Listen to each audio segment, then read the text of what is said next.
One of these, with these topics, once in a while I'll just pick a drug like ketamine or propofol and just try to do a review of the drug. So I kind of wanted to review propofol. If you look, I mean, it's used on a daily basis and pretty much a kind of one of the standard drugs that we use to put anybody to sleep or even do deep sedation for these patients. So if you look at the anesthesia goals, patient safety, anxiolysis, you want to put the patient to sleep, and amnesia and analgesia are good too. So really, if the patient has no memory of the procedures, that is really a big thing for the patient, and analgesia.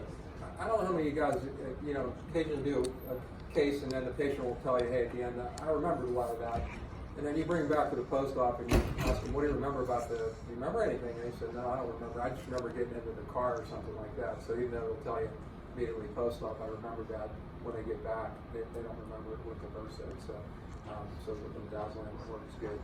Control patient movement. And one of the things I tell our residents is, we're not doing cataracts. We don't have to have the patient completely, still for this. We can handle a little bit of movement with it. But also you can get some gaggers and things and tachycardia with autonomic reflexes and vasoconstriction, so those things will increase heart rate and blood pressure, so those things are good. Minimal side effects, post-op nausea and vomiting, which again, I don't see a whole lot of nausea and vomiting, at least in what I do. So I think the last 5 years, like I said, I think I've had one person have had analysis, and it was clear that we were able to suction it out. I don't think there was any aspiration, so I don't really think any issues with that. So I don't routinely give Zofran because it is a QT prolongator, like I talked about. Rapid reversal and return to pre-anesthetic state. So again, like we talk with the residents, you should have a patient in the pre-op area. You should have one in the chair and one in the recovery room. When the one goes home, the next one should go into recovery, the next one should come into the chair, and just keep it going in regards to that. So most of them we just recover in the chair for 10 or 15 minutes, and pretty much by that time we're pretty good to go. So rapid reversal and return to pre-anesthetic state and be cost effective. Some of these drugs can get quite costly, but most of the time you keep it pretty simple, it usually works pretty well. So again, one of the other big issues now is availability of drugs and shortage of drugs. And it's hard for me to wrap my head around this, how in the United States we could have a shortage of saline or something like that. That just, it doesn't make any sense to me. But and the propofol thing, I don't know, anybody, what was it, like about 10 years ago, there was a shortage on propofol. Couldn't get propofol, and I don't know if anybody knows what precipitated that, but there was a GI endoscopy guy in Las Vegas that was doing 50 endoscopies a day, and there was issues with they were using the same syringes and actually reusing adhesive tape on patients, and there was transmission of hepatitis C to I think it ended up being like 10 or 12 patients out of 6,000 or something like that, so they had to get blood testing. His CRNA and he were arrested, he went bankrupt, and then there was a big push on, because Teva was making generic propofol. So Teva said, we're just going to quit making generic propofol, so they took that off the market, and Teva was sued, and so then they never did. I don't think they still don't make propofol to today. But there was a shortage of propofol, so that's when people started going back to Brevitol or methotrexate. So this guy induced this drug shortage. One man did it, and there was transmission of hepatitis C and hepatitis B, and I think also HIV to several patients because they were using syringes on patients. There was backflow during the endoscopy, backflow of blood into where the port was, administration port, and they're giving patients medication. Of course, you get that on the syringe, and then you go to the next patient, use the same syringe on that patient.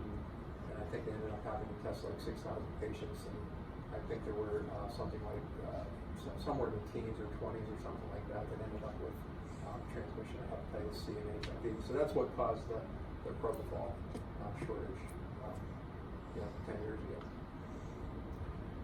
So if we look at, prior to propofol, methotrexate was used, and this study was in 2008, and this is a really good study. It was 48,000 patients, multiple centers, and they really studied anesthetic agents, adverse outcomes, operative procedures, and provider of anesthesia were, and they looked at problems, and they looked at propofol or methotrexate with or without benzodiazepines or narcotics, and And when they found adverse events, there was 1.1% in the methotrexate group and 0.4 in the propofol group. So, less than half in the propofol group. So propofol is actually a very good drug.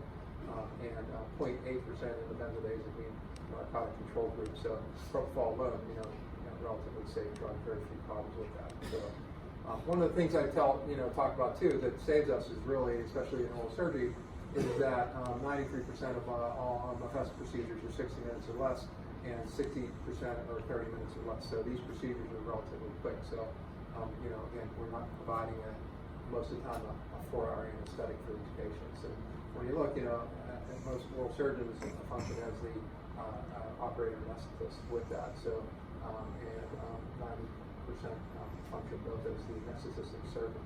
And starting to get some heat about that too, but pediatric dentists do oral sedations and do the procedures too. So there's this big pushback now on can you do both and can you monitor the patient appropriately and things like that. So that's some of the things that are coming down the road. And there was that joint statement by the ASA and the AAPD that solo operator model is really not optimal. I don't know if you guys have heard any of that. So since they have specialty status, so that's kind of coming once down the road. So some of the things that you may have to fight.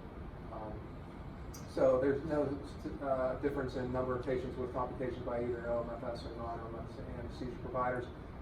Overall risk of any complication 0.7%, so very low. Nausea and vomiting was the most common, then syncope or heart spasm was the second most common. So pretty nice study.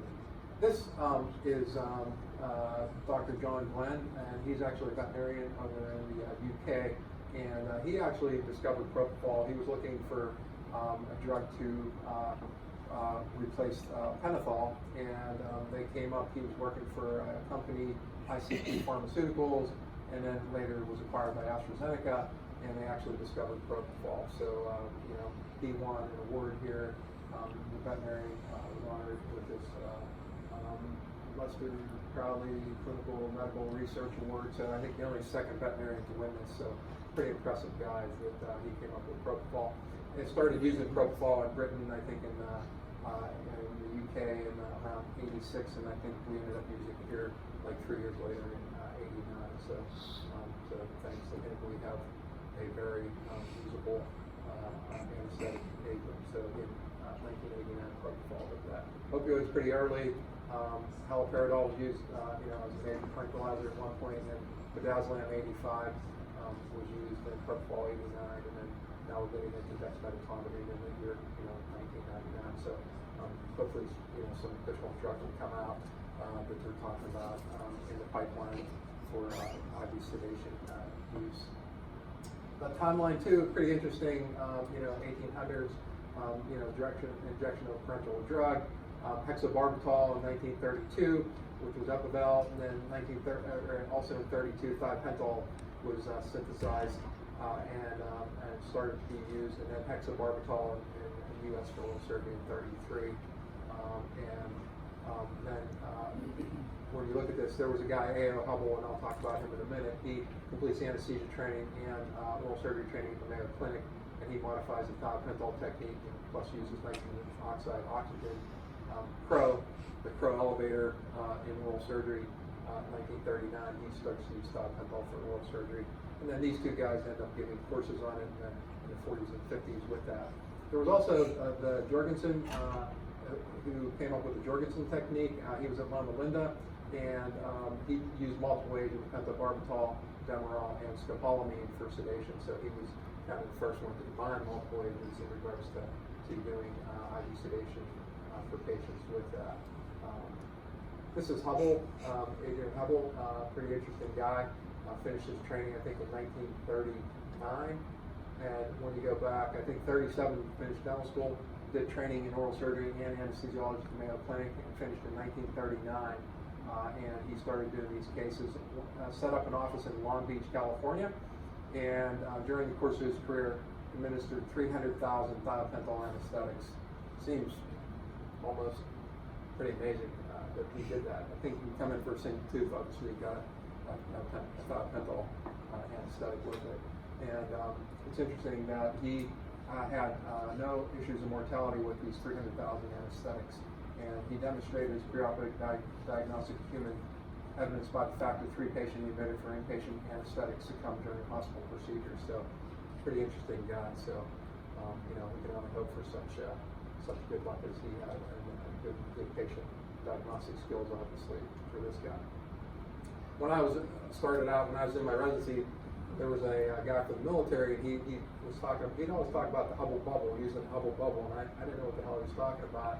And he goes, you just hit that foot pedal and you give some Brevitol and or methotrexate, and I said, I never really understood that Hubble was Adrian Hubble, and he came up with a device called the Hubble bubble, where he hooked up a foot pedal to a dispenser for methotrexate, and every time you would hit the foot pedal, or you could hit a knee board, and the same type of thing would push out 10 milligrams of methotrexate. So you essentially could do just keep hitting it and deliver 10 milligrams of Brevitol, 10 milligrams of Brevitol, and it was a hands-free anesthetic agent administration device. So it was the first anesthetic pump. So pretty interesting guy. This is a so-called Hubble bubble technique. So I really never knew what it was, but when I did this talk, I kind of found it.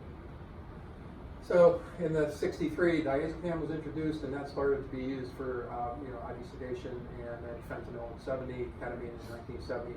Ketamine really kind of took off for the Vietnam War. They used that a lot over there because you could get dissociative anesthesia with that. So for treatment of wounds in the field, things like that, you could administer ketamine, burns, those type of major blast injuries and things like that. Ketamine was useful. And then in 1980, flumazenil was used, and 1985, midazolam was introduced. In 1988, they surveyed 264 American Society of General Anesthesia fellows, and there were 82 distinct drug combinations for IV sedation. So, everybody out there uses everything, a little bit of everything, and this is one of those things. My idea is better than your idea, but it does work. So, whatever technique works, and obviously if you're comfortable with it, then use it. '89, Propofol was introduced, like I said, and then '96, remifentanil. So with Propofol and remifentanil, we're really getting into these ultra-quick anesthetic agents, which there's probably a move towards anesthesia pumps with the administration of Propofol and remifentanil combinations. And as soon as you turn it off, within 3 to 5 minutes, the patient's awake and is better for discharge.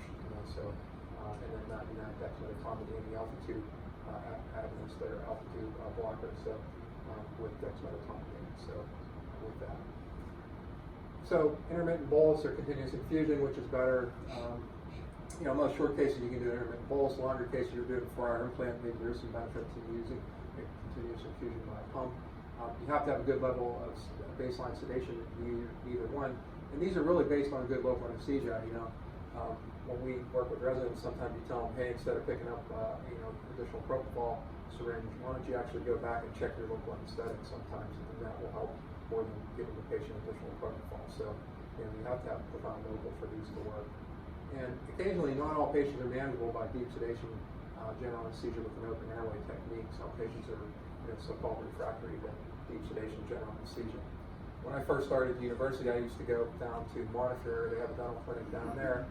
So we were supposed to take out 6 or 8 teeth on a guy, and we started an IV. So we started giving him some Versed. So we gave him like 5 milligrams of Versed.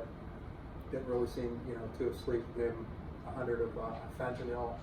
Started giving him some propofol, and so we're up to 100 of propofol, and we got to put some local, and the guy's kind of screaming. We continue to give him some additional Versed. We gave him additional fentanyl. We gave him some ketamine, and we gave him some additional propofol. I think we got 3 teeth out. We gave the guy 18 of Versed.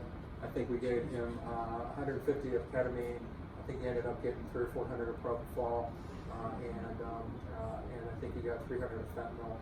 And we abandoned the case. So this guy could have drove home, I think, 15 minutes after that. So that's the most drugs I've ever given. But some people are refractory to deep sedation, general anesthesia. So they need to be put under an inhalation agent or intubated with those patients. So not everybody can be managed by this. So there are occasional failures with it. So how are you going to give the drug intermittent bolus?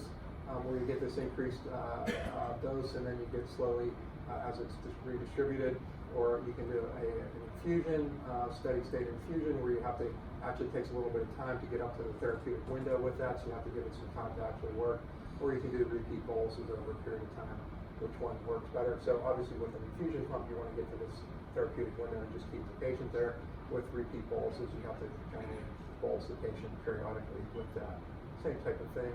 And if you do bolus type of injections, usually, as you notice, as you give the patient additional boluses, usually the timeline kind of increases slightly. So the time that you need to repeat the boluses decreases, because some of that gets redistributed back from the muscle and things back into the plasma and becomes effective again. So the timeline does increase in regards to needing to do less bolus administration over a period of time.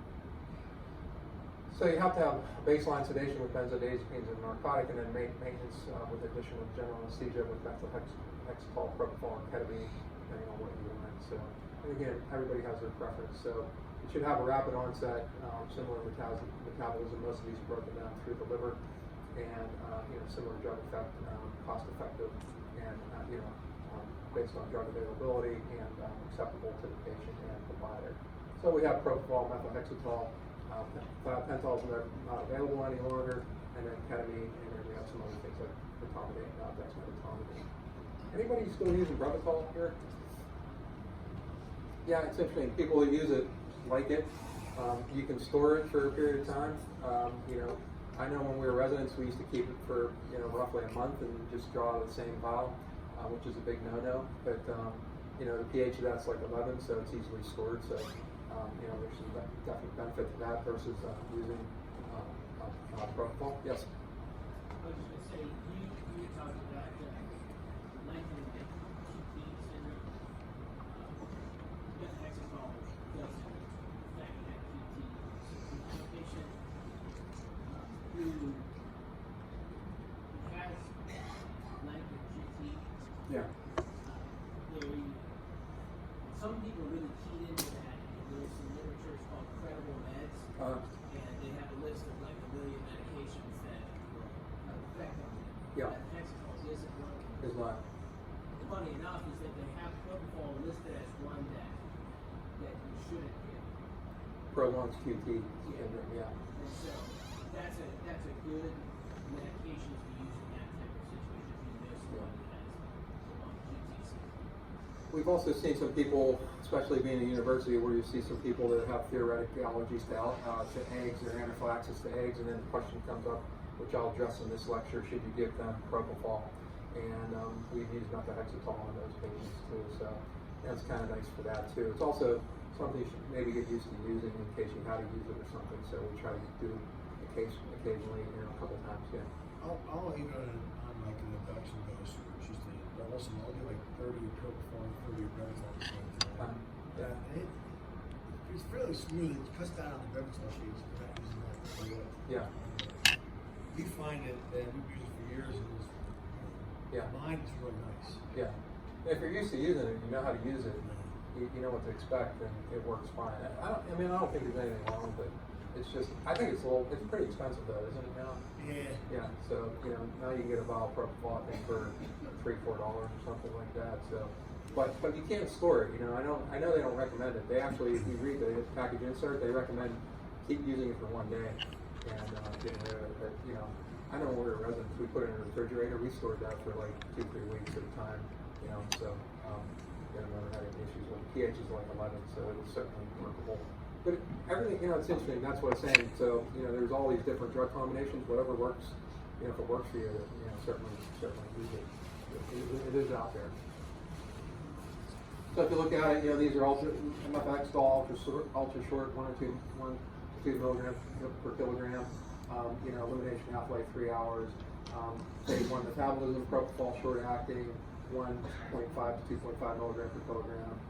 Again, clearance 30 milliliters per kilogram per minute. So pretty rapid clearance with that phase 2 type of breakdown with that. The glucuronides and sulfuronides with that through the liver.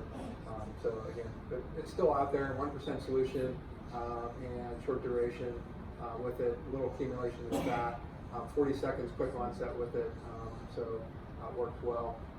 Some of the things you can see, hiccups with it can be an issue, myoclonic movement. So again, if you have somebody, if they're trying to do somebody with induce electroshock therapy arms, they actually put the patient to sleep with methylene Propofol. So if you go over to like Western Psych and they're going to do electroconvulsive therapy on these patients, they actually induce them with methylhexatol because of this myoclonic movements. You get some seizure-like activity with it, so it can be used for that. So renal excretion with it. Can't get pain on injection, and you have to be careful with a 1% solution. If you do greater than 1% increased muscular activity, and you have to be careful with intra-arterial injections with it, so you can certainly cause some damage with that. Increased heart rate about 30%, so if you do get Propofol, you're going to get tachycardia with it, so, and it can potentiate arrhythmias in it, and respiratory depression, which is dose dependent, so that can be an issue with it. So the reconstitution, pH is 10 or 11, so recommended FDA storage 24 hours, but there are people that store this way beyond a week or two. So again, versus Propofol has to be used within 6 hours. So if you have Propofol and again you open up that vial, it has to be used within 6 hours. And they recommend that you draw all the syringes out at one time with that, since they have this issue with contamination and people getting Hep C or HIV with it. So they recommend that it's all drawn up at one time in a sterile area away from the operatory, and then you just keep those syringes and keep using them. You have to use them all within 6 hours. So this is Propofol, brand name Diprovan is kind of the one that most people are familiar with. And when you look at it, it comes in a variety of different sizes and availability. I think Frenesius actually has a 10 cc Propofol vial that you can actually get. It's like a little ampule, so if you're going to do a short case, you can actually use 100 milligrams. Nobody really knew what Propofol was until Michael Jackson kind of was interested. He couldn't sleep, obviously, and had to get Dr. Conrad Murray, who was a cardiologist, to actually put him to sleep. Really probably didn't know how to administer the drug, and ended up killing him. And then you have Nancy Grace with her big mouth, and she kind of chimes in on Michael Jackson doctor fingerprint on the bottle, and she talks about Propofol. And when you get kids in there to get their third molars out occasionally, they say, "Hey, are you going to give me any of that Michael Jackson drug?" So they kind of, they don't want it's Propofol, but they say, "Give me any of that white stuff, that Michael Jackson drug." So they know all about it. One of the interesting things about this is when they talked to him, I think when this went down, they had a tape recording of him, and he was asking, "Does anybody know CPR?" Pretty interesting cardiologist that needed some help doing CPR on Michael Jackson. So crazy, the whole thing was crazy.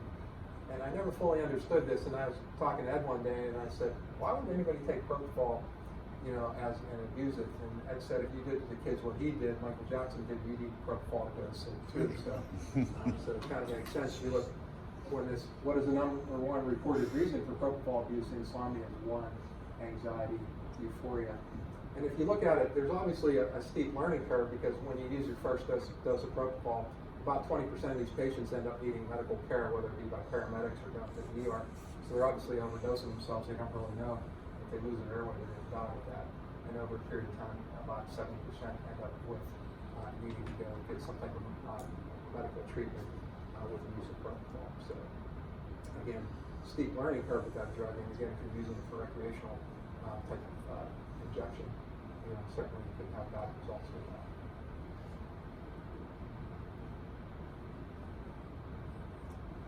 If you look at Propofol, it's diisopropofenol, so it is a phenol type of compound. Diprovan is the brand name, 1% solution, so 10 milligrams per cc.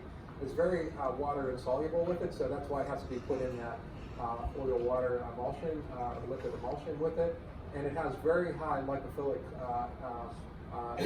type of action with it. So there's something called the Propofol octanol water partition coefficient, which is 6,700 to 1, so it's very lipid. So it's going to go really well to the brain, which is high in lipid content with that. So the other thing, when you look at, when we look at local anesthetics, when we talk about articaine is highly lipophilic too. So articaine has an oil-water partition coefficient of something like 48 or 49. If you look at this, this is 6,700, so it's really, really lipophilic. It does have some ingredients in it: soybean oil, glycerol, egg lecithin, which is from the yolk part of an egg, with it. But these things are really highly purified with it, So generally don't get a whole lot of protein type reactions with these, and use in patients that are allergic. We'll talk about that in a minute. Generally relatively safe with that. There are preservatives in it, EDTA, either benzyl alcohol or sodium metabisulfite. So if you tend to use one with sodium metabisulfite, somebody has a sulfite allergy, again, probably not the correct one to use. You might want to use the one with benzyl alcohol or EDTA on it. So sulfite allergies are pretty common, so in patients. So sulfite allergies, red wines, preservatives for dried nuts and fruits and things like that. Some salad bars have sulfites on it. So somebody tells you, hey, I have a sulfite allergy, I'm using the one with sodium metabisulfite, probably not a good choice. You might want to use the one with benzyl alcohol or EDTA. So that can be an issue with that. The lipophilic emulsions, you can get pain on injection with that. You get hyperlipidemia from it. It can also support bacterial growth. So this is why it has to be used within 6 hours for that. Once you break up and move on with that. So it's sedative, not hypnotic, clinical use in 86 with that, widespread use in ambulatory anesthesia, and short acting within 30 minutes of discontinuation. Pretty much the effect of the drug is certainly gone. So whether you're on the drug for 10 days, 10 hours, or an hour, generally within about 20-30 minutes, the effect of the drug is entirely gone. Large volume distribution, which makes it work pretty nicely, so short on and short off type of thing with that. With phase 2 hepatic conjugation, it does turn into sulfate and glucuronide, so it is conjugated in the liver and renal clearance of the conjugated drug. It does have antiemetic properties, so they talk about propofol being antiemetic. It actually palliates the CTZ zone, the chemo receptor triggering zone with that, and suppresses dopaminergic and serotonergic systems. We know that if you increase dopamine and lower serotonin, you can see nausea with that. And it also inhibits lytic transmission to the CTZ zone also. So it has good antiemetic properties. Doesn't mean you cannot get nausea or vomit with it, but it generally is considered to be an antiemetic type of drug with it. So a lot of good effects with it to put the patient to sleep, but there are some side effects in regards to the central nervous system. It actually is CNS protective. So if you had somebody with a stroke or somebody with a concussion, you had to put them to sleep. It's actually a good type of drug to use, and we'll talk a little bit about that. Cardiovascular-wise, decreases systemic vascular resistance, decreases preload contractility. Doesn't have any effect on heart rate, so you get hypotension without changing the heart rate. So in elderly patients, this can be a little bit of a problem. So the other day I went and took out 6 teeth on somebody who had aortic stenosis, and we were supposed to do the case earlier in the week, and there was a new anesthesiologist in one of the hospitals, and she was kind of bulking on the case. And she said they didn't have any support in regards to people that could actually do, they had to get an angioplasty or something like that. So she didn't want to do the case, so we ended up canceling the case, took the case to another hospital where they're going to put in the aortic valve, and a cardiac anesthesiologist put the person to sleep.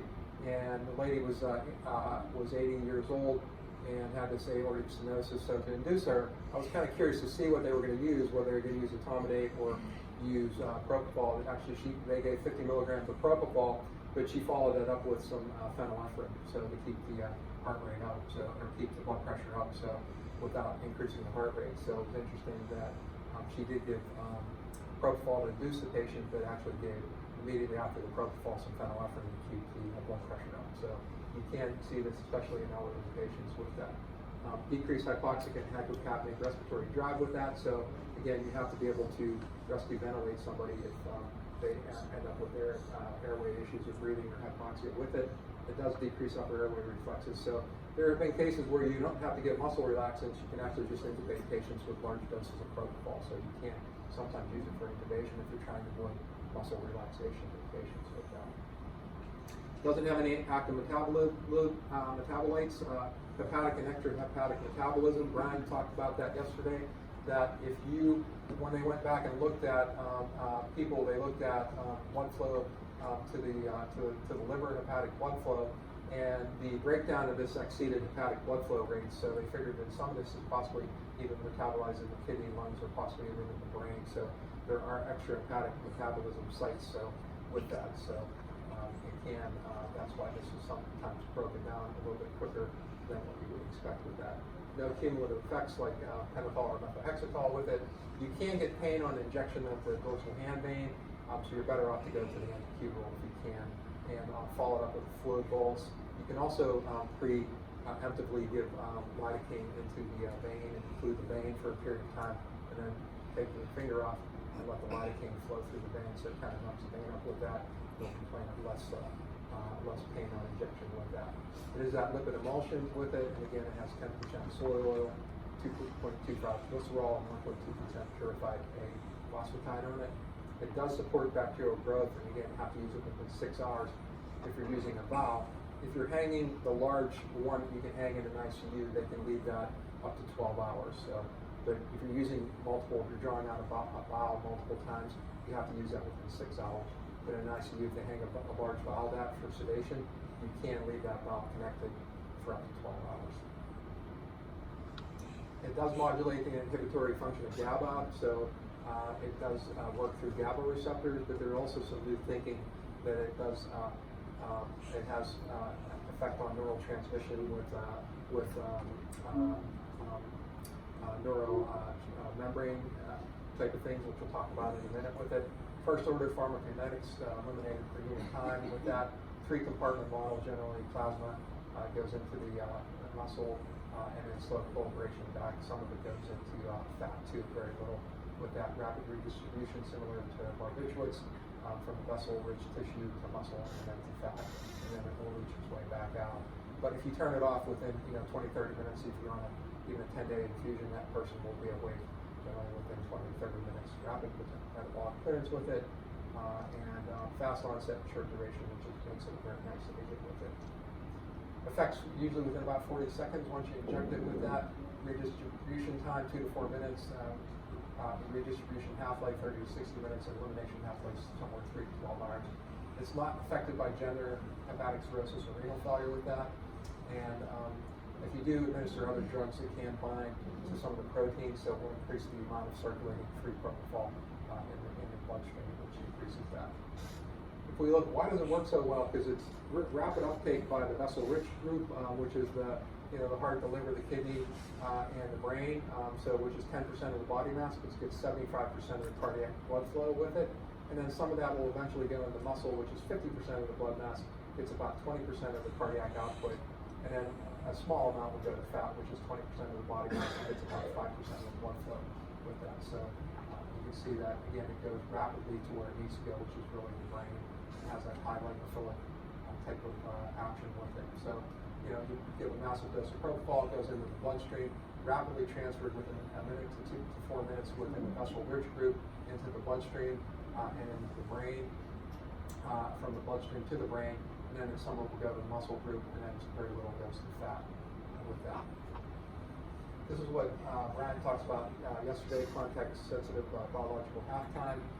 Time for the plasma concentration to fall by 50%. So he was saying you don't want to use the ones that are relatively steep, you want to use the flat ones. And if you look, propofol is relatively flat, remifentanil very flat. So these are why we're going to probably move to infusion pumps with propofol and remifentanil over a period of time and administer these drugs, because when you turn them off, within 3 to 5 minutes, the effect of the drug is gone. So the propofol has a pretty good context-sensitive half-time for its profile.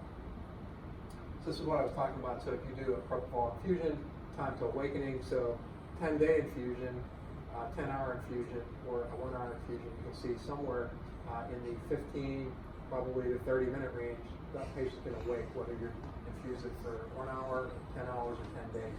So again, has a very good profile in regards to awakening, and it's broken down pretty rapidly, and not a whole lot of redistribution from fat. So quick on and quick off. So pretty amazing that you give somebody a 10-day infusion, an hour infusion, and there's only about 10 or 15 minutes difference in when the patient will wake up with that.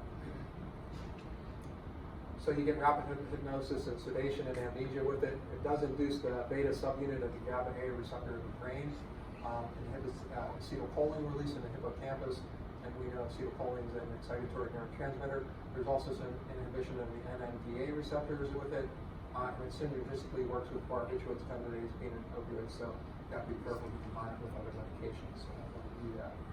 This is a picture of the GABA receptors, so it does modulate the GABA B unit receptors with it, and what it does, it actually stereotactically opens these, makes this channel more wide open, and then chloride will go into the nerve membrane, hyperpolarizes the nerve membrane, and makes it less likely to actually slows down brain activity with that. So that's how propofol works. And if you look on the GABA receptors, pretty much everything, barbiturates, benzodiazepines, propofol, halothane, ethanol, a lot of these drugs work on the beta, on the GABA receptors in regards to that. But it opens this up stereotactically. This is an electron micrograph, and you can see that we get more chloride in, and actually hyperpolarizes the nerve, so it's less likely to discharge, and basically downregulates brain function with that. This is from 2018. They also think there's an inhibition of syntaxin 1A, which is a neurotransmitter type protein, and they think that presynaptically it slows down release of the syntaxin 1A, and this is how they think propofol actually may work also. So it makes neurotransmission kind of sluggish, and it puts the patient in a sleep state and disrupts brain connectivity. So this is kind of new thinking on how it works, possibly in addition to working on the GABA receptors with that. And they also think this has some clinical input on people with Parkinson's disease or Alzheimer's, cognitive dysfunction in patients after post-anesthesia. They think this is pretty similar to that the syntaxin 1A may be inhibited. And that's why people, cognitive dysfunction in elderly patients after anesthesia, or people with Alzheimer's disease have issues, or also people with Parkinson's have this kind of motor tremors and things like that because this syntaxin 1A may not be working properly. So pretty interesting over a period of time that now we're thinking this is also another way that propofol works. So it basically slows down brain function for a sleep state and disrupts brain connectivity. Dosing, again, 1 to 3 milligrams per kilogram for injection dose, and then you can also infuse it by 20 to 150 micrograms per kilogram per minute with that. With that bolus dosing, somewhere 20 to 50 milligrams, with additional boluses of 10 to 20 milligrams in response to like anesthesia or vital sign. Maybe blood pressure, heart rate goes up with that. If you dose this for children, generally the doses are generally higher. The younger the child, the higher the dose. So this is from the Diprovan insert for pediatric max sedation, monitored anesthesia care type of sedation. So the younger the patient, the increased dose that you need to put the patient to sleep for monitored anesthesia care with that. So overall propofol dosing requirement decreases with age. So the older the patient, generally less propofol needed for those patients. What about in alcoholics and also chronic cannabinoid users? They did a study where they actually inserted LMAs in patients who used chronic cannabis, and they found that you need increased doses of propofol in people that chronically use cannabis to insert an LMA. So if you see somebody in your office and they report that they use cannabis, again, you may need increased doses on these patients to put them to sleep with that. Another one, this is from Anesthesiology News. I just saw this. I think this is from October. Regular marijuana use changes the anesthesia needs. So they actually, an endoscopist in Colorado where marijuana is legal, he actually looked at drug needs in his patients to do an endoscopy on them. So he looked at 250 records, and what he found is that patients regularly using cannabis required more anesthesia. Much greater propofol requirements in cannabis users versus non-users, and also in addition to other drugs. So greater doses for fentanyl by 14%, midazolam by about 20%. And if you look at propofol, they needed 220% more propofol to put these patients to sleep. So somebody with regular cannabis use, again, if you're going to put them to sleep or do an endoscopy, take out teeth or whatever, you're going to need much higher doses of propofol. And these are those people why, gee, we gave them enough propofol, this should be working. And so you go back and maybe recheck your local, and you go to do the procedure again and get some additional drugs still not working. Maybe this person didn't tell you, hey, I'm a regular cannabis user or something like that. So, so what we may need in our health history is better screening for cannabis use. And I have a lecture on vaping and e-cigarette use too. And it's not so much that, but it's that plus THC in the vaping. So, we need better screening for this and better, hopefully more honest type of patients with that. I work at a dental school, and we'll take out some teeth on somebody, and it was kind of a little bit of a difficult extraction. We'll say, well, maybe the patient needs some Vicodin, and we'll say to the patient, never take Vicodin before. They'll say, oh yeah, and so we'll go on the drug monitoring program, the PA drug monitoring program, and look the patient up, and they're on methadone. So you'll see they got a 90-day supply of methadone. So you go back to the patient, you say, oh, you just happen to forget that you take methadone on a daily basis. They said, yeah, I forgot about it. I didn't put it down. So, so you really never fully know who you're treating. So some of these patients just, despite what you're going to do to them, just cannot be honest with you. So then we just rip the prescription up for the Vicodin or the workout. Just tell them, we'll think you'll be fine with the methadone. So better screening for patients on with regular cannabis use. So somewhere in your health history, maybe there should be something like about cannabis and vaping and THC use also on there. This was another one, sedation response for propofol dosing for GI endoscopy differs from minorities. Another anesthesiology news type of thing. I think this one came out in, I think it said March of 18. And they went back and looked based on the race of the person. Increased propofol dose for Caucasians, much decreased for Asians. They're much more sensitive to propofol. It was also slightly decreased for blacks. So Caucasians require more, blacks a little bit less than Caucasians, and Asians you're probably going to have to use a reduced dose on Asians. So there are some dosing issues based on race also for these patients. Undesirable effects with this, you get respiratory depression, which is dose dependent. You can also get it in younger pediatric patients. It's also on how fast you deliver boluses to the patient, so you don't want to just pump it in within 3 seconds. So you better just kind of slowly inject it with that. You can also get cardiovascular arterial hypotension, approximately 30% from baseline, with little or no change in heart rate. So if you have patients that are elderly or have left ventricular dysfunction or something like that, it can be problematic for those patients with that. Other issues with it, bradycardia, asystole, those are pretty rare.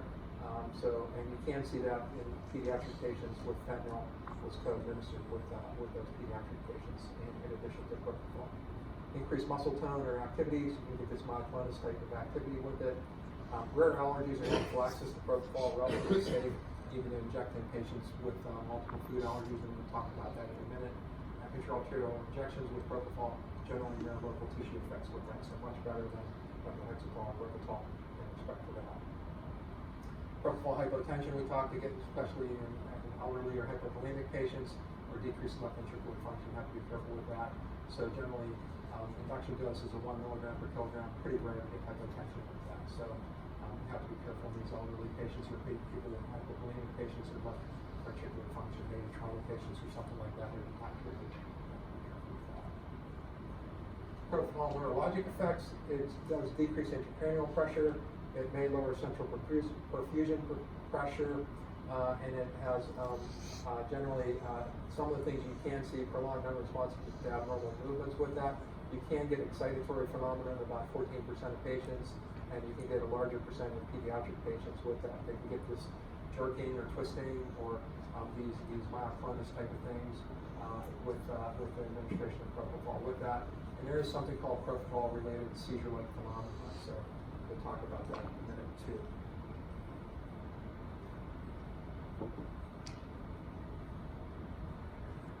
It's also very neuroprotective, so if you had to put somebody to sleep that had a prior stroke or a concussion or some type of neurotrauma or something like that, it's actually a very good choice to put those people to sleep. It's neuroprotective in regards to cerebral ischemia. It doesn't promote cerebral ischemia for those patients. It doesn't help with lactate accumulation with that. It also is neuroprotective with oxygen and glucose deprivation, especially in these people with concussions. We can get depletion of glucose stores in the brain with that. And it's also antioxidant. It's very similar, it's a phenolic structure, so it's very similar to vitamin E or to tocopherol, and it's anti-inflammatory also, so it does reduce these cytokines in the brain. So if you have somebody with a prior stroke or concussion or something with neurotrauma, it's actually a good choice for those people to put them to sleep. When you look at propofol-related allergies, administering these drugs is relatively safe. And propofol allergy incidence is about 1 out of 60,000 patients. And when you go back and look at numbers, about 1 to 2% of anesthetic-related allergies with that. I did some reading on this, and when you look at allergies associated with anesthesia, sometimes patients will get rashes, and they really go back and try to figure out what the rash comes from. It's just from inducing the patient with anesthesia. They really can't pinpoint these rashes. And Paul talked about that occasionally, like, somebody will get a rash, and you go back and look, is the patient really allergic to something? No, but they do get some histamine release just by putting the patient under anesthesia. So sometimes you get non-specific rashes just related to anesthesia alone with that. So, documented allergy to propofol could be due to two other things: isopropyl group, so isopropyl is present in many dermatologic products, or it can be due to the phenol group, which can be IgE-mediated reaction type of reaction with that. It does contain this soybean oil, egg yolk, lecithin, and glycerol, so you could be allergic to this. There are patients with egg and soy allergies with that. If you look at egg allergies, most of these are due to the egg whites of albumin, and very few patients are allergic to the yellow part of the egg, which the lecithin is actually out of the yellow part of the egg, so it's not thought to be problematic in patients allergic to eggs. So I looked at a couple things with this, and we'll go over that in a minute. So anyway, with an allergen, when you're exposed to an allergen, it does bind to the B cell, and what ends up happening is that you get increased IgE production, which attaches to the mast cells, and then you're re-exposed to the antigen, and then you get cross-linking in IgE, and then we get degranulation of the mast cells, and we get histamine and leukotriene release. So that's how we get allergic reaction. So the first time you get an exposure to it, you get sensitized to it. The second re-exposure, then you get this release of histamine and leukotriene, these vasoactive mediators, and that's how an allergy is precipitated with that. So there have been reported cases of anaphylaxis with propofol in children with multiple food allergies, including egg, peanut. But when they went back and looked, this patient also had rocuronium and other drugs, which are very common allergen for anesthesia with that, and there was no allergy when they did skin testing with propofol, so it probably wasn't a true allergy. Propofol is contraindicated in patients with hypersensitivity to eggs and soy when you read the Diprovan or the AstraZeneca package insert with that. But when they went back and looked rare anaphylactic reactions to propofol, they also result in patients with peanut allergies. Peanut and soy are both legumes, so they have some shared proteins with that, and they went back and looked at cross-reactivity with other foods, parental administration of IV propofol. So there's possible allergies with it, but I want to look at a couple of studies. So if you look at it by package insert, should you give this to somebody with an egg, soy, or peanut allergy? By package insert, no, but when you go back and look at this by clinical decision making, you probably can do it. Some of these patients with these reported allergies never had skin prick testing with the supposed allergen. So if they have a negative skin prick test with these allergens, they're probably not truly allergic to these suspected allergens, these food allergens with that.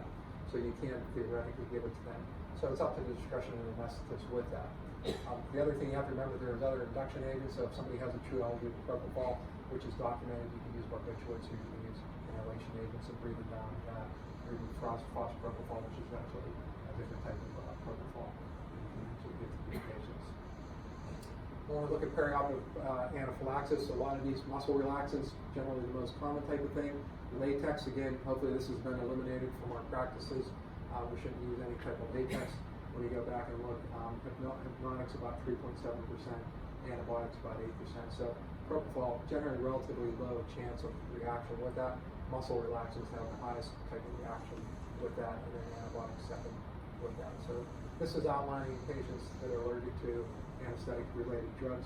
Rocuronium was the #1 allergic allergy-producing type of muscle relaxant with that sentinel choline second. About 2-to-1 in regards to rocuronium versus sentinel choline with that. A lot of antibiotics with that. When you look at hypnotics, propofol, there were 18 cases, 3.4%. Propofol was 12% of those. But these things are probably not documented actually properly when we go back and look at these. So we're talking about some of these things. This is allergic reactions to propofol in egg allergic children. So they looked at some patients supposedly allergic to eggs, and they had 28 patients that are allergic to eggs, got 43 propofol administrations with that. When they actually went back and looked, there was possibly one allergic reaction to that. And a 7-year-old boy with a history of egg anaphylaxis and multiple other food allergies with that.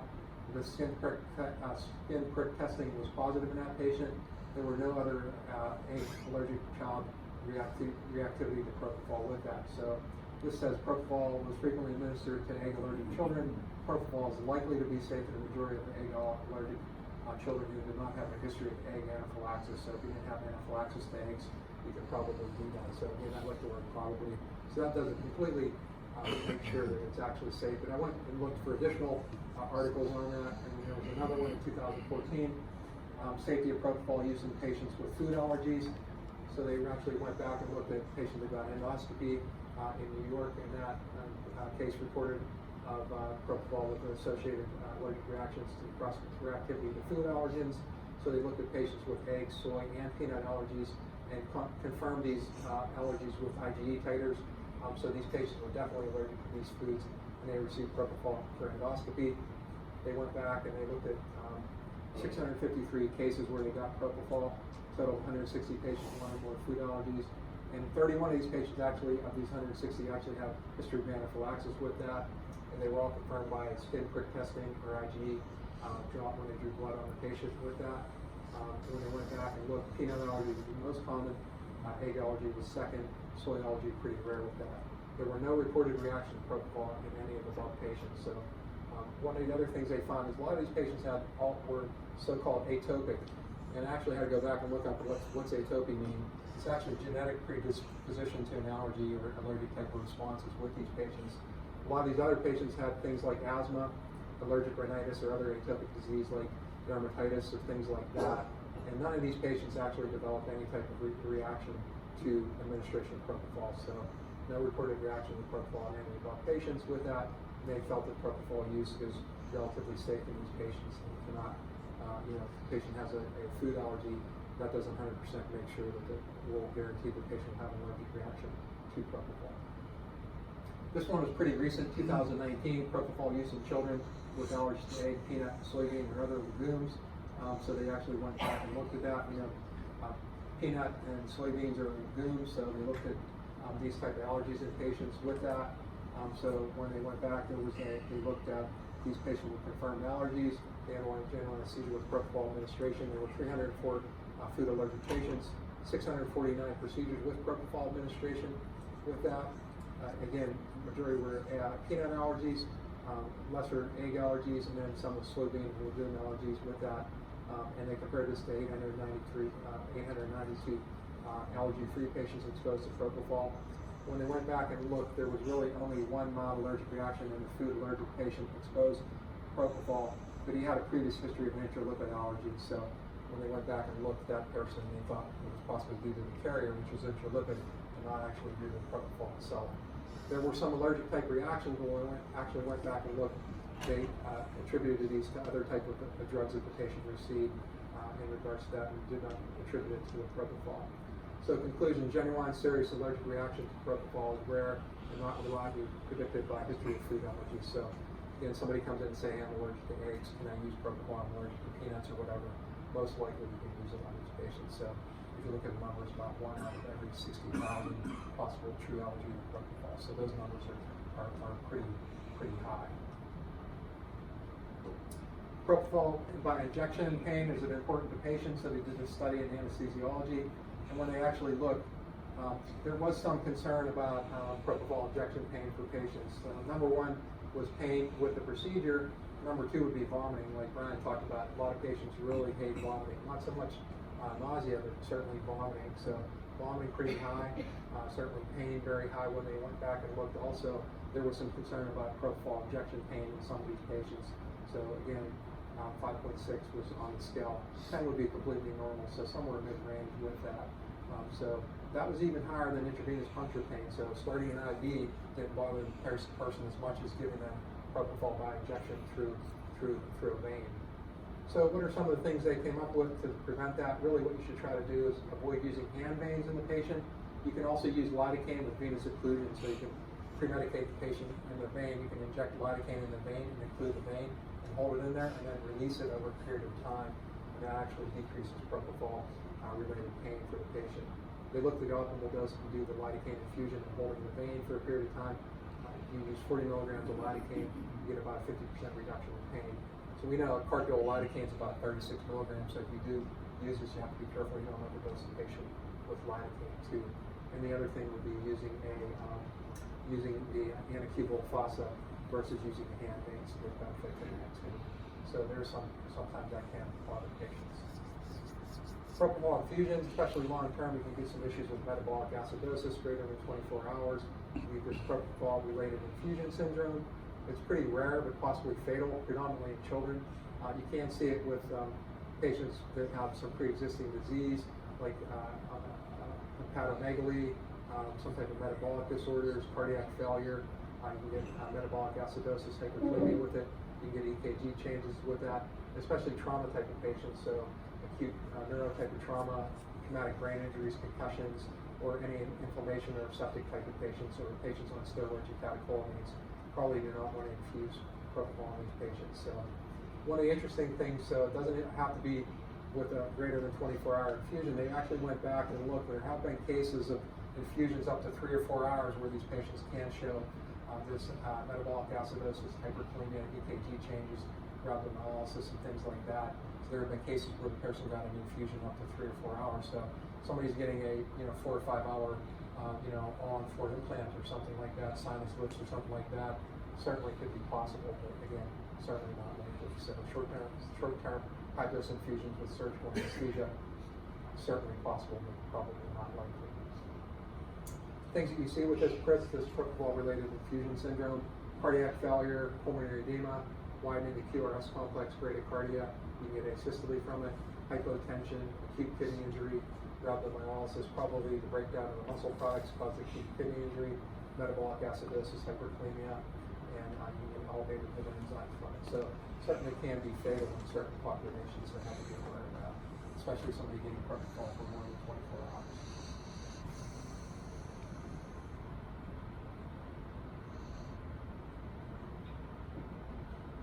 I threw this case in here. So this is a case I kind of ran across somewhere when I was doing this talk. This patient had a colonoscopy with deep sedation, including midazolam, fentanyl, and propofol. The patient continued shaking and arches his back off the chair and extends his extremities. So what they did was they reversed the patient. So 1 milligram of flumazenol was reversed to midazolam with benzodiazepine. The patient continues violent shaking extremities and continues intermittently to arch the back off the chair. So diagnosis, and this was the patient. And I can play this.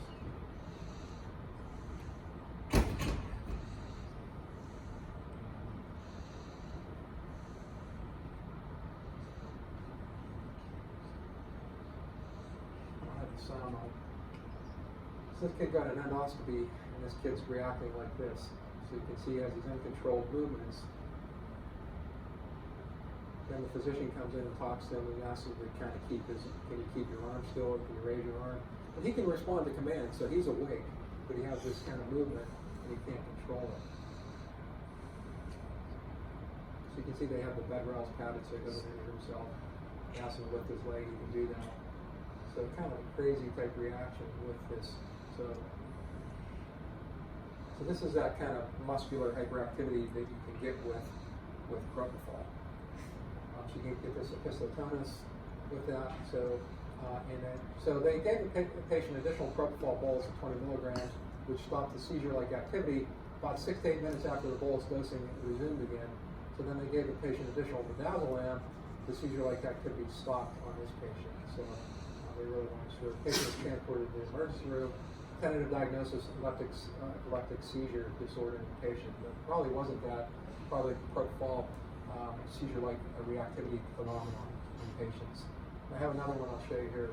So no further treatment was provided in the ER other than monitoring fluid administration of no tube by nasal cannula. The patient was released home 3 hours later and was essentially normal. So after the effect of the propofol wore off. So this is probably his propofol-related seizure-like phenomenon. Probably did not have an epileptic seizure, but they probably didn't know what drug they gave the patient to reverse that. So to look at diphenhydramine for acute extrapyramidal symptoms after propofol administration. So 2017, so report of extrapyramidal symptoms, pediatric patient colonoscopy of a GA. So they gave the patient, he was on some other medications. They gave the patient lidocaine infusion, propofol, succinylcholine, and then intubated the patient with sevoflurane. They didn't give any ondansetron, clopidogrel, or other antibiotics in this patient. They did a colonoscopy procedure, took 60 minutes. Patient regains consciousness. Shortly after, the patient experiences violent and uncontrolled movement, all 4 extremities, torticollis, turning of the neck, intermittent tongue thrusting, sporadic ocular gyric movement. So where the eyes roll back into the head. Patient is awake and communicate throughout the events. A patient stated he was unable to control his arms, legs, and necks and eyes. Cardiopulmonary status was stable, and the patient did not lose any bowel or bladder continence with that. So they gave the patient some midazolam, 2 milligrams with no relief of symptoms. The patient was transferred to the post-anesthesia care unit. They gave the patient some lorazepam and some additional midazolam with that. Still no relief of symptoms, so they consulted neurology and a diagnosis of extrapyramidal reaction to propofol. So you get these extrapyramidal type of reactivity to propofol with that. So they gave the patient some diphenhydramine. It helped with the extrapyramidal movements. He still did have some writhing movements of the hands, arms, and legs and tongue. So they ended up giving the patient some cogentin, which is benztropine, 2 milligrams IV. So it's an anticholinergic. And 30 minutes after the diphenhydramine and all extrapyramidal movements stopped, they admitted the patient to the hospital and gave him subsequent 25 milligrams of diphenhydramine every 6 hours times 4 doses, then 12.5 milligrams again every 6 hours for 4 doses with that. And he had no abnormal movements after that. So with some type of extrapyramidal reactivity related to the propofol with that. So there is this, again, extrapyramidal movements have been associated with anesthesia use, very common with propofol. Other agents also, tominate, pentothal with that. Common reports of abnormal muscle movements with propofol. And again, you can see all these things that we talk about, pistotonus, dystonia, akathisia, ocular gyric, crisis rolling of the eyes out, back. And there's no clear treatment recommendation, so how should you treat the patient? If you do give the patient Benadryl, that patient can be pretty sedate for a period of time. So, one of the things you have to do is you're probably going to have to keep the patient to recover. So they looked at these propofol neuroexcitatory mechanisms. They're not well understood. They're really extrapyramidal side effects of it. So they think there's some activation of excitatory subcortical pathways and loss of brainstem inhibitory pathways, or possibly both. So, the propofol, usually when you see these is when you're administering propofol or when the propofol starts to wear off with this. And they're usually treated either by benzodiazepines or anticholinergics or antihistamines. The benzodiazepines haven't really been proven to be that beneficial with these. Probably better to treat with anticholinergic or antihistamines like Benadryl or the cogentin with that. So benzodiazepine, 7 cases, no response in 5 cases, partial remission in 2 cases. If they used bipyridine, which is an anticholinergic, it does in one case complete remission of symptoms with that. Diphenhydramine, no reports of propofol-induced extrapyramidal symptoms with it, and you can use it prophylactically for these extrapyramidal symptoms. Other things they tried, Reglan, they also tried Haldol or Prolixin also. Diphenhydramine is widely available, and the side effects with it, you can get some sedation like we talked about, low cost and effective for allergies with that. So you should consider the use of diphenhydramine and benztropine or cogentin for propofol-induced extrapyramidal movements versus the use of benzodiazepine. So giving additional benzodiazepine really wasn't helpful for those patients. So they may get this propofol-related seizure type phenomenon, and again, you have to realize that there's anti-epileptic properties of propofol, but it can precipitate this seizure-like movement in these patients. And it occurs in changes in cerebral concentration of propofol, usually during initial induction or when the patient's waking up. So it's this increased dose or this decreasing dose in the central nervous system when you start to see this type of reaction with patients. If you look at pistotonus, it's female to male ratio of 3 to 1. More cases upon recovery than induction with that. May last several minutes, can last up to usually less than 1 hour with this type of reaction. And one more case that I wanted to show.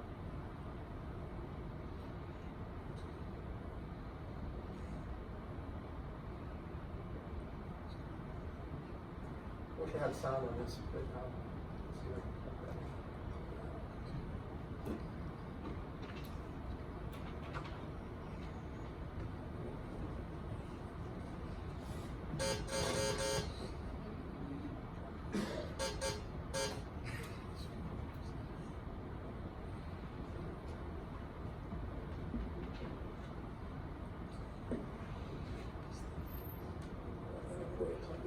But anyway, let's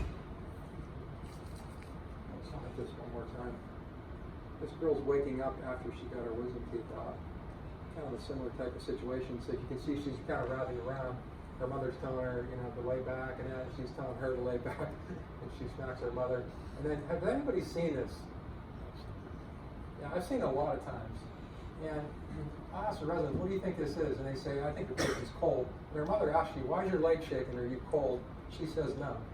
So this is from the propofol. This is propofol related. This is the extrapyramidal type of symptoms from the propofol.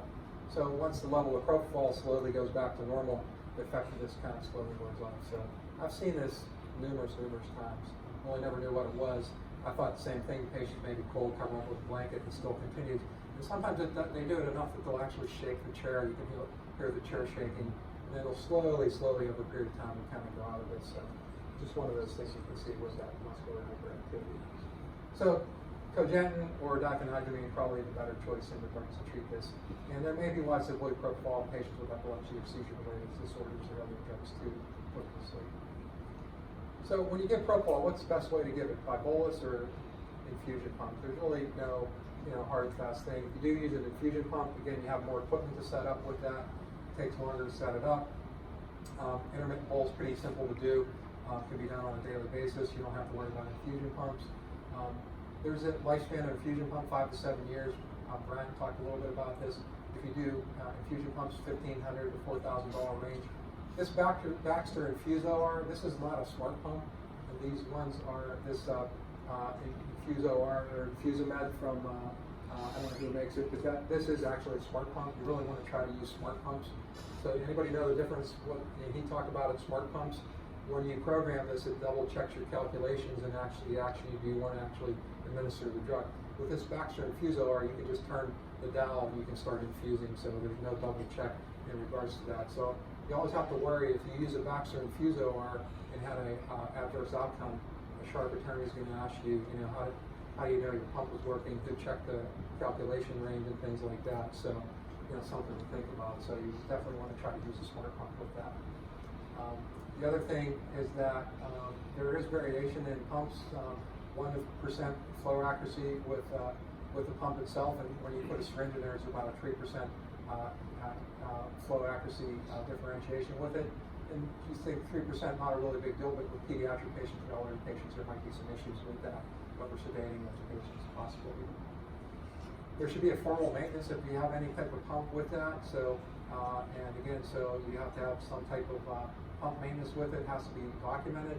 So any maintenance type of schedule should all put that in a log. There are companies who will do pump maintenance on it, make sure that the infusion amount is correct, the pump's actually working, the pump's in good condition. So there's infusion systems, and then for $100 or $200, they check your pump. It certainly should be done definitely every 2 years. Some people recommend it every 1 year. But again, Baxter Infusor are certainly not fail-safe type of pumps. You probably don't want to use that type of thing. And again, adverse outcome, somebody's using an infusion pump, they're going to want to look at your log. When did you have your pump calibrated? Who checked your pump? So if you're using an infusion pump, we'd certainly try to get a log and make sure somebody does check it at least every year or at least every 5 years with that. So we look at propofol for continuous infusion or intermittent bolus. This study was done by Jeffrey Bennett and Schaefer up in Connecticut in 1998. They actually went back and looked, and they actually tried to figure out which one was better. And they did some surgery on patients, and there was really no improvement by either doing intermittent bolus or continuous infusion. The intermittent bolus did use less drug in regards to overall total propofol dose versus continuous infusion. They all did require additional boluses of propofol. 75% of continuous infusion also required supplemental boluses with that. They did visual analog for the surgeon and assistant, and there was really neither preference. So both groups actually worked perfectly fine. The recovery was slightly better for the intermittent bolus group because they probably did use less propofol. So both intermittent bolus and continuous infusion were acceptable for that. And the intermittent bolus did use less anesthetic and have faster recovery time. So, you use a pump or not, or intermittent bolus, they both work. So whatever works for it. And one of the things that always comes up is how deep is deep enough. Do all patients require continuous infusions based on operator goal, patient desires, also operator experience and overall skills with that. And this was a JLMS study from 2005, and they did this study, GROW, and others looked at this. It's a pretty large number of patients in this. I think they ended up with 14,000 patients over like 4 or 5 years in this. They started out with 30,000, they got 14,000 and actually fill out the entire questionnaire and actually send it back. when you look at the overall satisfaction with sedation, most patients are very satisfied with it. So, satisfied 95.8%.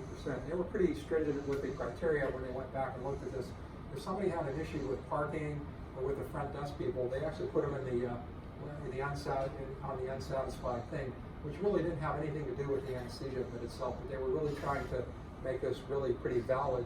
So anybody had any unsatisfaction with any part of the entire experience, they put them in the unsatisfied. So only 4.2% were unsatisfied.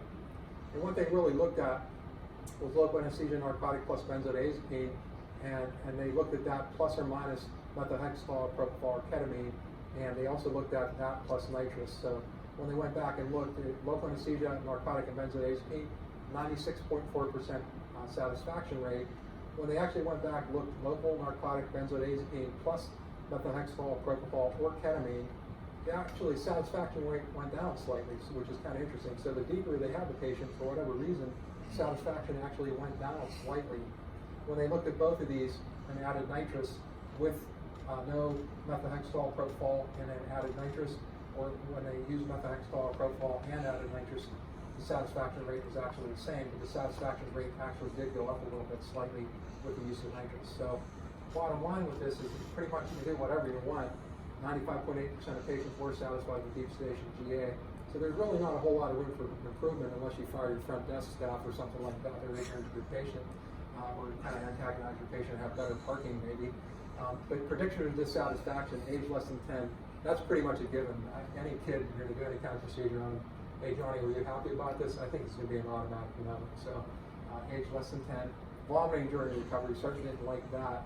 Remembering pain during the procedure, and memory of being awake with inability to communicate, so you had a bite block in or whatever, so they couldn't tell you, hey, this is hurting down here, maybe the patient starts to move or whatever, and they just get additional propofol or whatever. 90.5% had no recall of the procedure, so good amnesia with it. Nitrous oxide used in conjunction with deep sedation and GA does improve patient satisfaction. So one of the things you might want to consider is adding nitrous to that. So Paul might have something to offer. He said he loves nitrous, so there might be some definite benefit to that. So, and they went back and looked using steroids or dexamethasone, no difference in improvement or outcomes with that. So the use of methotrexate, propofol, ketamine in conjunction with local anesthetic, narcotic, and benzodiazepine did not improve overall patient satisfaction. So, sometimes making the patient deeper is not always the answer. It's a lot of it's surgeon preference. Some people don't want any movement at all. Some people can tolerate some movement with it. So there could be some issues in regards to patient preference with the surgeon. Where we're going to be headed in the future is obviously propofol and remifentanil combinations with that. You can see decreased propofol doses with that if you combine it with remifentanil because it is narcotic, so you can decrease the overall dose with that. And these patients, a lot of them can be fast-tracked to without recoveries, without prolonged recovery, so there's some definite benefit to that in regards to that. The most satisfied patients were patients that got propofol and remifentanil, and they also used less propofol in regards to that.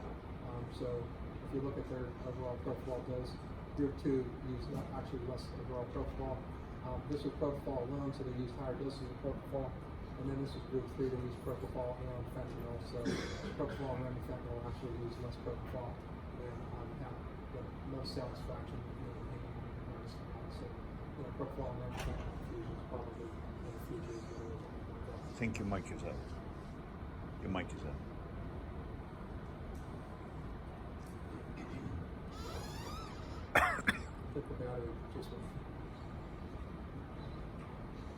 So some people will use that in conjunction with bispectral monitoring, so occasionally that can be used. And they looked at propofol and remifentanil doses. Actually, propofol and remifentanil 0.25 micrograms per kilogram per minute, but the remifentanil is actually pretty much optimal in those patients. With that, they saw less nausea and vomiting with that. With remifentanil use, you can get some nausea, and you can also get some vomiting with that because it does stimulate the central dopamine receptors with that. Now we know propofol is antiemetic with that. So the overall recommendation is to use propofol and remifentanil 0.125 micrograms per patients with that. I'm just going to end with this. This is pretty quick. Anyone hear of the Sedasis machine? Anybody ever hear of this? Did they pass? Johnson & Johnson made this. They obviously have a lot of problems. They took this off the market, fortunately, because they probably have an issue with this too. I think Johnson & Johnson has all these million-dollar or billion-dollar lawsuits related to what, I don't know if they produce Vicodin or Percocet or whatever, but they have all these issues with these lawsuits that are written right now. It's not currently used, but it was put out at one time. So it's a self-contained anesthesia machine and infuses propofol. And really what they were gearing this towards is the person's going to get endoscopy, the colonoscopy is done. You could plug the patient into this and you can eliminate the anesthesiologist from the equation. There is a screen on here, so it does give you O2 sat, it gives you a capnography, respiratory rate on it, gives you a heart rate on that.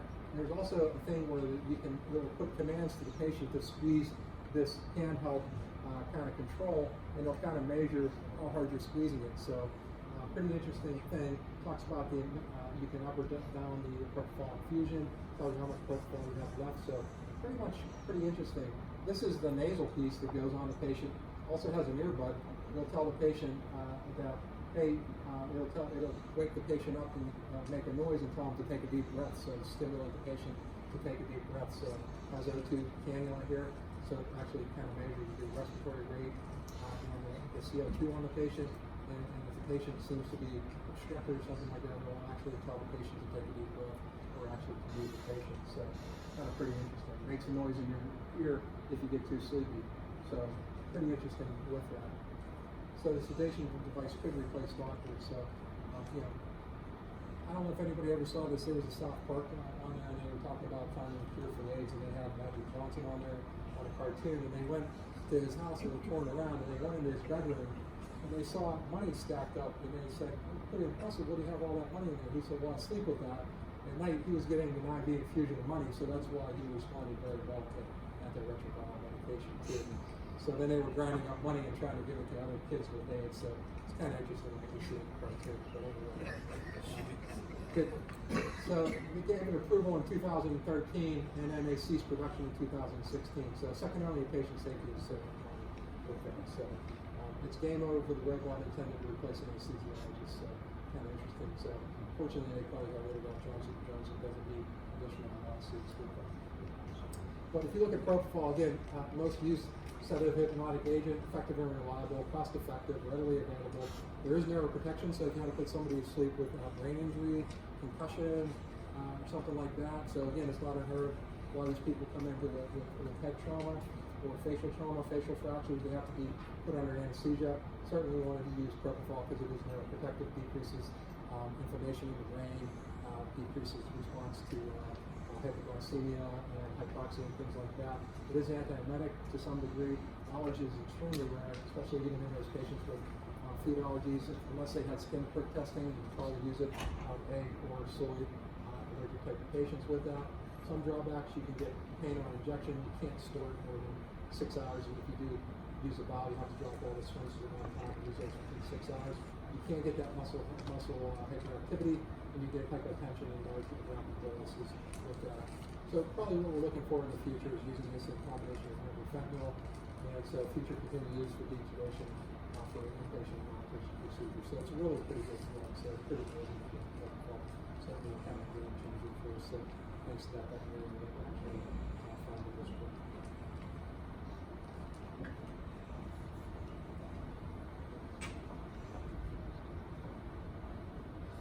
Any questions on anything?